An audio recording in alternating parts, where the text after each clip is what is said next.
thunderstorms can cause lightning, flooding, and strong winds that may put communities at risk. But what if we could identify those warning signs in the sky before they happen?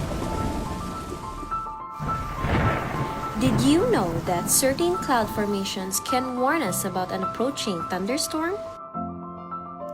Today, we advocate for greater awareness and preparedness by using science and technology to better understand these natural warning signs. As grade 11 STEM students from St. Joseph's School, we aim to apply our knowledge to create practical solutions that can help families and communities stay safe during storms. Good day! My name is Markho Jay, one of the grade 11 students, presenting to you our interdisciplinary project entitled Project Reflect Cloud, a Raspberry Pi-based cloud analysis and thunderstorm preparedness system. We all know that thunderstorms are common weather events, especially here in the Philippines, that can cause serious hazards such as lightning strikes, flooding, and strong winds. However, many people are not aware that certain cloud formations can serve as early warning signs of an approaching thunderstorm.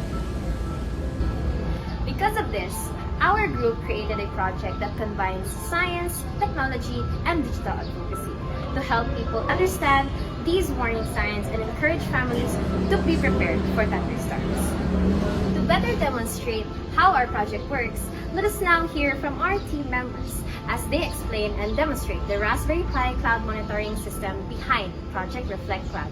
Let's go! Can you briefly explain how the Project Reflect Cloud system works? Of course. Our system uses a Raspberry Pi 4 connected to a camera monitoring tool. The camera is placed in a location where it has a clear view of the sky, where it can observe the cloud formations. Now, how does your system collect the cloud data exactly? Through Python programming, the Raspberry Pi automatically captures image of clouds at a scheduled time. And these images are then saved and labeled with the date and time when they were captured. By collecting multiple images over time, the system creates a small data set that allows us to observe cloud patterns and analyze possible weather data. Okay. Now, how does your system help identify thunderstorms? After capturing the image, we analyze the clouds formation using scientific references and cloud classification. We focus on identifying clouds types associated with thunderstorms, particularly in cumulonimbus clouds. This allows us to connect wave clouds observation with scientific explanation of thunderstorm development.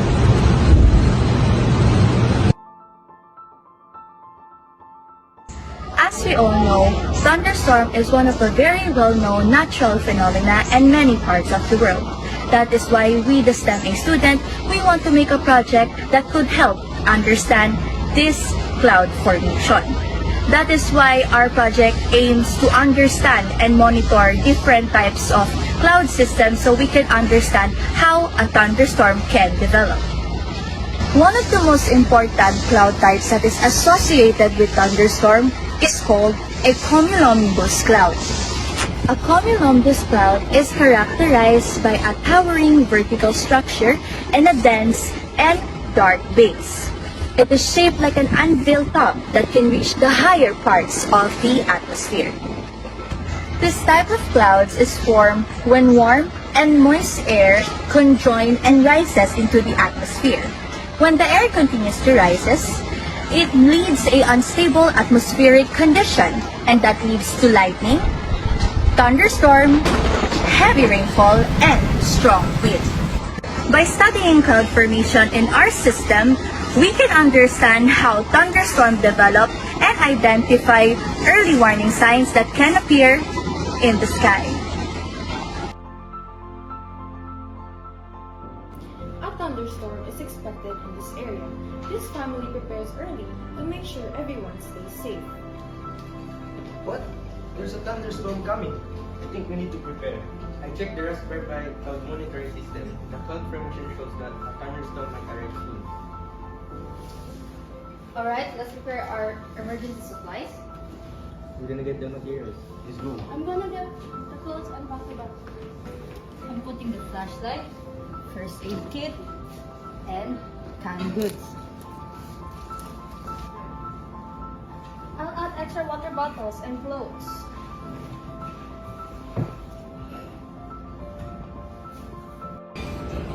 I'll close the windows and unplug the appliances to prevent electrical damages.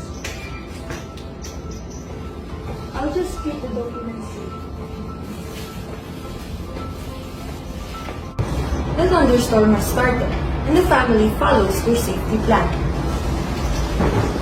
Everyone, stay indoors and stay away from the windows. Not touch electrical devices.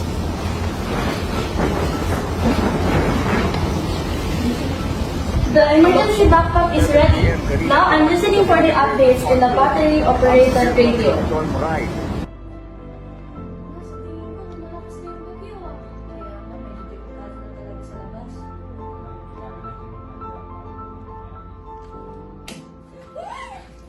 Tama lang guys, kalmahan nyo lang. Kalmahan nyo lang. Timing lang lang. Kalmahan mo lang. Timing lang. The thunderstorm has passed, and the family checks their surroundings. Let's check if everyone's okay. Anyone hurt? I'm fine. I'll go outside to check if there's some flooding or damages.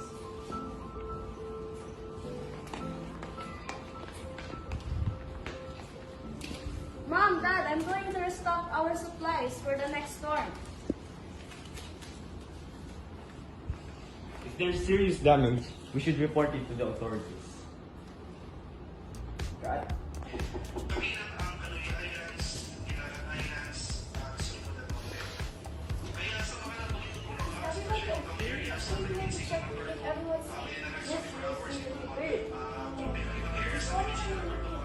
I'll be right outside. Thank you.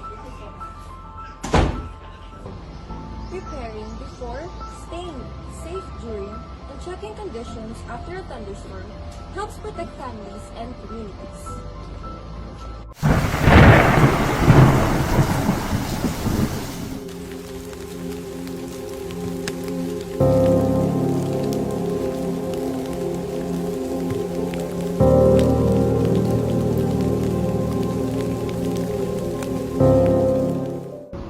In an era where climate patterns are becoming increasingly unpredictable, we cannot afford to be passive observers of the sky. Information and communication technology, or also known as ICT, is no longer just about computers and the internet. It is our first line of defense. By leveraging accessible technologies like the Raspberry Pi system we've demonstrated today, we transform raw data into early warnings. Our advocacy is simple. We believe in democratizing disaster preparedness. When we integrate smart monitoring with community awareness, we don't just predict the storm, we protect the people. Technology gives us the data, but our preparedness gives us the power. Let's use ICT not just to connect with the world, but to protect our future. Stay informed, stay prepared, and let technology guide the way to safety. We saw the gap between high-level weather data and the actual safety of our streets. There, our group knew that we had to bridge it. This project came to life through a fusion of skills. While some of us focused on the house architecture to process the real-time data, another was ensuring the hardware sensors could withstand the elements. We weren't just building a device, we were building a system of trust. Innovation isn't a solo sport, it's a relay. We traded ideas, debugged each other's codes, and turned a box of wires into a lifeline. Our teamwork is the engine behind the ICT, proving that when we sync our skills, we secure our safety. We didn't just make a gadget. We proved that when a team shares a vision for safety, technology becomes a tool for the people. This is our evidence. This is our commitment to to a protected future.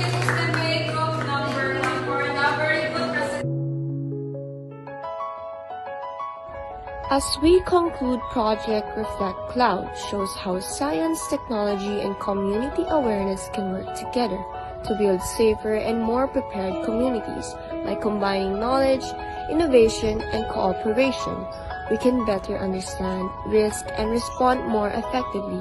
Together, we take an important step toward a more resilient and informed future. Thank you for watching. Uy, kabaw yan naman code.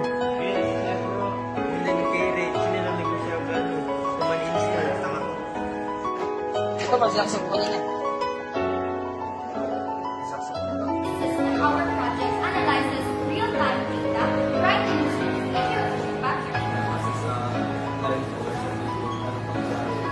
Explain how the Project Reflect Cloud system works.